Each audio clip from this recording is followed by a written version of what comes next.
Hi, everyone, and welcome to today's conversation with one of our amazing speakers from the Women Thrive Summit.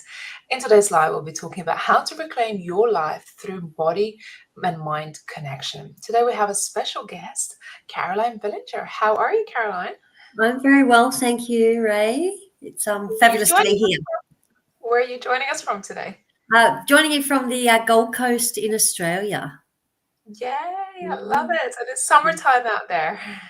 It's just getting into summer, yes. So it's nice and warm here finally. I'm a bit of a summer person, so I always look forward to summer Wow. I being. hope you bring us the sunshine and Yes. beautiful summer energy today, because I know some people out here in Europe and the States are nearly getting snowed under. Yes. Yeah. Amazing. Well, for those of you watching, I'd love for you to leave a comment. Let us know where you're joining us from, whether you're watching this live or on replay. And I would love to introduce you to Caroline officially. Caroline, as I said, is one of our speakers for the Women Thrive Summit, but she's so much more than that. So, Caroline is self-esteem coach, business coach, award-winning entrepreneur, mental health advocate, and inspirational speaker. And she sure does have a truly inspiring story. So, after experiencing childhood sexual abuse and over 20 years of addiction and mental health issues, Caroline got sober. So 13 years ago, and enhanced her life by creating a toolbox of strategies that enable her to improve her mindset, self-esteem, and create 3 successful businesses. She is the winner of the Gold Coast Women of the Year Wellness Warrior, National Roar Award, Best Advocate for Mental Health, and Be Your Own People's Coach of the Year awards. And Caroline epitomizes the philosophy of overcoming trauma through wellness and courage. So today we're speaking about how to reclaim your power through mind and body connection. Welcome to today's conversation, Caroline. Fabulous. Yes. So yeah, for me, obviously a little insight into my story there. It's been a tumultuous journey. But what I love is that I have managed to find these strategies and to help me live a life that really today I'm so joyful and I'm so grateful for. And a lot of that came from connecting my mind and my body as one. That's so powerful. So tell us a little bit more about this journey you've been on and how you found health, and obviously how your experiences impacted your self-esteem as well. Yeah. So, I guess that this is a thing in life. If we don't catch, or we don't acknowledge our feelings or acknowledge what's going on for us, which is really difficult, we set up a pattern that's just like a domino. So for me, it started with childhood sexual abuse. To self-medicate my feelings around that, by the time I was 17, 18, I found alcohol and unhealthy relationships. But when you're not looking after yourself in that context of health, we start losing ourselves. And so after 20 years, and I had successful jobs, I was popular, I partied, I had fun. So to many other people, I didn't look like, necessarily I was struggling. Um, but deep inside, I had this sense of, it started as insecurity and low self-worth.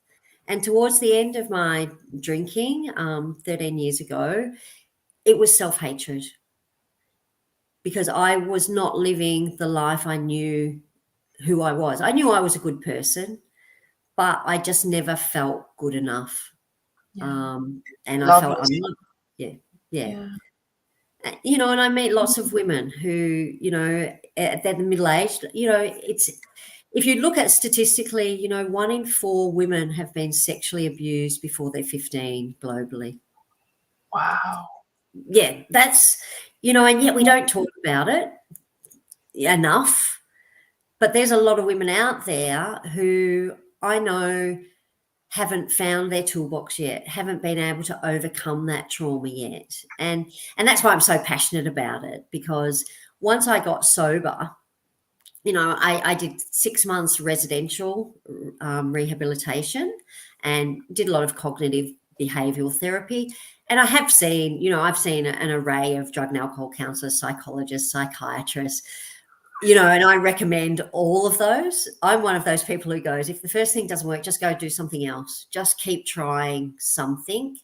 But eventually, when I got sober, I'd done a lot of the processing part. So I understood trauma. I understood, where my low self-esteem and low confidence had come from. But I Mm, didn't have the tools necessarily then to make it better. yeah. Yeah. And and I want to say to women out there, if you're doing all the counseling or therapy, that is absolutely fantastic. And it's part of the process of overcoming Mm, trauma. However, if you're still feeling stuck and you're still feeling you don't have that life that you really deserve to live or want to live, then start looking at other strategies outside of therapy. And that's where I came across like exercise and the mind body connection of being such an integral part to feeling good about ourselves. Because we, even myself, when I'm not feeling good, I don't, about myself, I just want to lie on the couch and eat biscuits. Or I don't want to, I still suffer depression and anxiety, and I don't want to get out of bed. I don't want to face the world. But what I've learned, when I first got sober, I thought everything was going to be okay. And the first couple of years, I really struggled with my mental health. All of a sudden, I had all these emotions and I didn't know what to do with them, because normally I would just suppress them all with alcohol. So mm, when I started running, and someone recommended it to me, and I wasn't a runner by any yeah. means. Yeah. My sister's a fabulous runner. I played sport all my life, but I never ran. Yeah. But after time, I just kept doing it, like, 500 meters walk, 500 meters run, built it up to 1 kilometer, built it up to 2 kilometers. And that took, up to 3 kilometers, 5 kilometers, took 6 months. So it was no just, I'm just going to do this overnight. Because what I started finding was as I ran, firstly, the connection, I started feeling better. I felt calmer. And that's just your body's reaction to exercise and movement. Mm, We have less of the cortisol and the stress hormones, and we start producing the serotonin. So our body naturally knows that exercise is going to make us feel good. It's yeah. it's designed to physically make us feel good. Mm, And like I said, for me, it took a long time to become a runner. So it's not just walking around the block can reduce stress hormones and release the feel good hormones. yeah. It doesn't have to be anything major. Yeah. Um, and then, so once I started recognizing that, I started incorporating a lot more exercise back into my life. Now, there was the physical. I feel better when I go for a run or exercise. But more than that was that connection with the mind, because I felt better about myself because I was doing something good for myself. Mm, so And yeah, and I guess, we look at the body works, our mind and our system works, that we have values. Our core values are created from 0 to 7, and they might be things like happiness or love or success or money. From that, we also then have beliefs. Now, these beliefs are shaped as we grow up, and those beliefs can be expanding and expanding beliefs that are good. I am lovable. I love Mm, money. I think I should be happy. Or if we have trauma and experiences that impact us, our beliefs may become limiting. mm, And, trauma creates these limiting beliefs. And for me, it was, I'm not lovable. I'm not good enough. So when things happen, my fallback position was those beliefs. Yeah. And eventually the self-sabotaging Yeah, behaviors, isn't it, that yeah, you do, which is drinking, numbing yourself in the yes. process. Yeah, exactly. So then you have a thought, a thought about that belief that then causes a reaction. And we get in Mm, this perpetuating cycle. Now, yes, we can work, and what I do as a coach is I work on like NLP and hypnosis and performance coaching to change those limiting beliefs through working on the subconscious, because interesting, a lot of those beliefs are subconscious. So we repeat patterns of behavior that may not be positive, but we don't necessarily know why that's happening because we haven't addressed the subconscious limiting beliefs. But also, on top of that, what I've found is yes, you can do it just through mindset. But when you're exercising and looking after your body, and that, like I said, exercising, meditating, eating healthy, sleeping well, that also has an impact on those beliefs. So that mm, we automatically, when we're doing that exercise, we're already reframing those beliefs into something more positive and much more powerful. yeah. And how transformative it can really be for someone.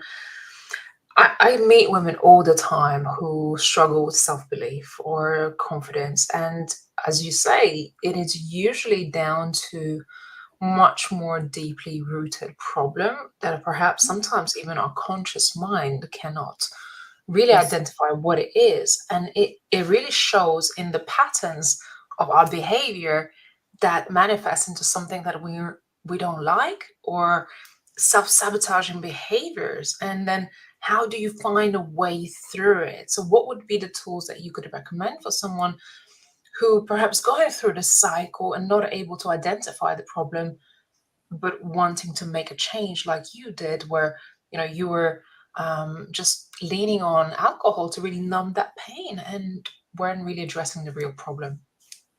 Yeah. So, for women, I say, the first place I always start with is, be kind to yourself. Mm, I think, whatever we're doing in life, and I think women even more so, can be so critical of ourselves if things aren't correct. And, or we live in a society where I feel there's so much expectation on women, mm, um, you know, to look a certain way, to behave a certain way, to mother a certain way, all that stuff about, be assertive, but don't be too assertive, be attractive, but don't be too attractive, yeah. be smart, but don't be too smart. So we're already conditioned not to be our best self. And yet we're pressured to be our best self. So we're constantly living in this conflict. Mm, So my first, point would be take a deep breath and be kind to yourself. And when you start feeling like when you're having those negative thoughts, because the easiest place to start with changing is when I said there's values, beliefs, thoughts, action. Normally your action will be related to whatever your thought is. Oh, oh my goodness, we just lost Caroline for a moment. Probably her battery died. So I want to ask you ladies in the chat, as we're trying to get back Caroline for a moment. How are you relating to this conversation right now? Because what I know is, well, I've met so many amazing women who truly have something magical in them. They have amazing gifts and talents, but yet have this feeling of not being good enough, or not feeling like I am worthy of success, I am worthy of that next level of growth, and continuously in the cycle of not feeling good enough. And I have been through similar journey that for me has also manifested itself into self-sabotaging behaviors when I wasn't aware of the trauma or the issue that was happening much deeper than perhaps seems on the surface level. So we got Caroline back. Welcome back. There you go. See, what that is a message that sometimes you just need to unplug your brain and your thought patterns and take a deep breath and Yeah. start again. It's interesting with coaching, when things like that happen in life, it is really interesting to use that as a tool Mm, to go, okay, rather than get stressed that something goes wrong, go, okay, this is just a message for me so to beautiful. address as something more. And that's how our subconscious brain works. So our Mm, subconscious brain, and remember, like we use, what we know of the brain, we actually use so very little as humans that we yeah. know of. We're still working this out, but we do know that subconsciously we have those patterns happening. So if we're first catching the thought and just being a bit kinder to ourselves, that's the first step. And that's why I say then bringing in exercise, because part of being kind to ourselves and valuing ourselves is looking after ourselves physically. Yeah. And that's a really, like I said, it's not about the aesthetics. It's not about, the social standards of what we're supposed to look like. Really, like once I got into the fitness industry, I would say, some of that's very unhealthy. And yes, you can be a few kilos overweight. Yes, you can eat any food you want. It's not about being specific and stressed over what you're doing, but you put yourself in a state where you're calmer. Your body has reacted with all the serotonin and feel good. So it's easier then to think happier thoughts, including about yourself. Mm, For many women, like I said, the hardest part is often getting started. Uh, and that's where I would say it doesn't have to be. Like, look at me, like, this year I was world champion beach running in Italy for surf life saving. wow. It took me, 12 months to run a 5K fast when I first started. Mm. So, and that Uh, was I've only been really running for 8 years. yeah. And you really don't get anywhere straight away. It's like it has No, to build up. You don't become a master of your craft no, overnight. And I know this from experience that, you know, getting yourself in a zone of embracing exercise, it's not an easy thing because your mind will fight it.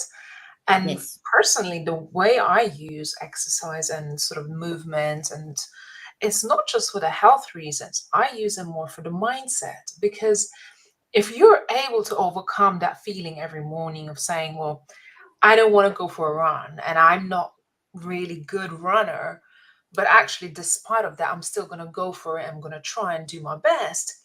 Knowing you have overcome and during the moment of pain, you pushed yourself yes. forward and you overcome it, then your self-esteem almost grows because you've done something you didn't think you were able to or you were good enough to do.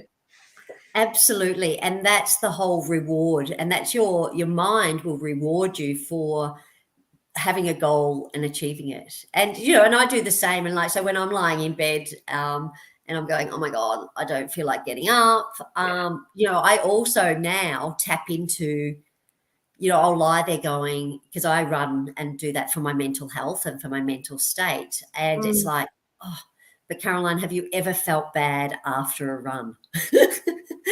And the answer is no.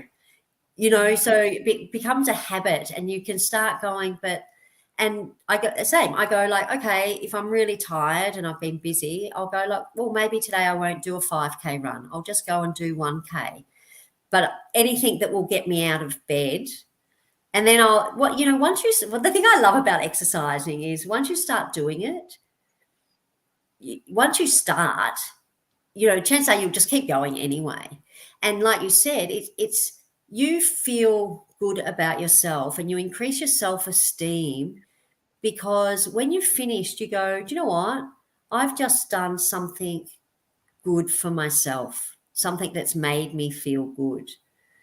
And that's where often we spend a lot of our life doing things because we have to, that, Mm. or that we don't, that doesn't reward us, doesn't bring us joy. And yes, certainly, obviously, life's life, and there are certain things we have to do that we might not want. I don't necessarily like cooking, but I do it. Um, but if we can fill our life with stuff that makes us feel good, and like I said, exercise, and pick an exercise that you like. Whether it's for some people it's group exercise, because they also get the benefit of social connection, and Mm. that makes us feel good about ourselves. But it might be running, it might be walking, it might be swimming, it might be basketball, hockey. There's so many things you can do. It might just be walking, but they all make you feel good about yourself. When you start feeling good about yourself, you actually perpetuate then the cycle of doing more things that make you feel good. When I first started running, I'll share, when I first started running, I used to have a cigarette and a coffee before I started, and a Red Bull and a cigarette when I finished. But I didn't let that stop me. Mm. So if you're a smoker, if you're a little bit overweight, if you've got an injury, don't let that be the thing that stops you. Just modify so that you start, because Mm. that's what the brain remembers. And the Yeah. brain remembers, whether it's a 5 minute or an hour, doesn't matter. It will say, oh, you did something that you said you were going to do. Yeah. I love that. And I soon, gave up smoking, because it made my running really, really terrible. Yeah. Much harder, isn't it? It was so much Well, harder. I started liking running. So it was just like, yeah, good way to give up bad habits, take up a really positive habit. yeah. Well, Caroline, you're one of our speakers at upcoming Women Thrive Summit, which is one of our annual Women Thrive um, events that happens worldwide in March. Tell us a little bit more about the talk that you will be delivering and why people should attend it. Okay, yes. So I would love for the women to attend. Joe, especially if you're feeling stuck in your life, or you're just, there's more to it, and you just can't seem to find that happiness and joy that you deserve. Mm. So my 5 powerful secrets to healing your self-esteem is, we will talk about the mind-body connection. I talk about things like gratitude. I go into more depth about the whole belief system and how we can overcome and reframe more negative self-talk. And it's just, it's designed for me to share with you tips that can just help you step through those little things in a supportive way. Everything I do is about it being supportive for you, because sometimes we do, and I've done a lot of courses and training and things like that, and sometimes they can be really stressful. And then you can have those feelings of not feeling good enough. So for me, it's really important to start with really basics that everyone can do. And then over time, you can build those up. So yeah, if you're feeling stuck, or you just want to feel better about yourself, or have some goals that you want to achieve, I would love for you to attend my talk. Amazing. I'm very excited about that because throughout the summit, we have, women like yourself, Caroline, who have been through amazing life experiences, the ups and downs, the traumas and the healing. And you're able to really speak not only from your heart, but also from your experience to help others to take them from where they are right now and perhaps struggling with that self-esteem to taking their lives to that next level that maybe they don't even know it exists. Mm. And I think this is what this event is really about, is empowering women with new knowledge, new tools, new information, connections, and the support system that perhaps they need in order to be their best selves, their better selves, to have a different life that perhaps they don't even know is possible yet for them. So during this event, we have more than 47 amazing speakers joining from all around the world for a week-long event, and you can tune in from the comfort of your home anywhere you are in the world. Like Caroline is in Australia, I'm in Spain. We have women across Canada and US and Caribbean and other parts of Europe. So these are women from all around the world who have experiences that you can tap into in order to change your life. So I hope you get to join us. Go over to womenthrivesummit.com and register for a waitlist, and the tickets get released in January. And I'm very excited to have you part of this journey, Caroline. It's been amazing. Your energy is just lights up the room when you walk in. Yeah, and ditto. It's just been an amazing journey, and like I said, like I can't wait to hear all the other women speak too, because there's so many incredible women. And I think it's really powerful that you've brought us all together to share that journey with other women who, like you said, for many women of trauma, they, their goal is to survive.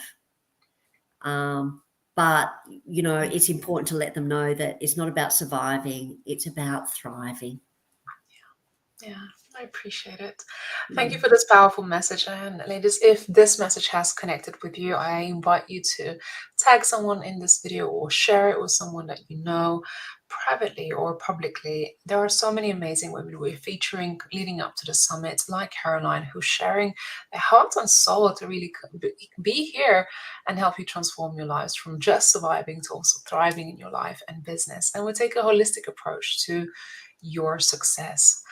So I look forward to seeing you at the Women Thrive Summit in March and hopefully connecting with you prior to that. And Caroline, again, appreciate you being on this journey and just pouring your heart out to our audience to support them on their journey. Thank you. Thank you, everyone. Look forward to seeing you in March. Thanks so much. Thank you for watching today, and I hope you have a beautiful day. Take care for now.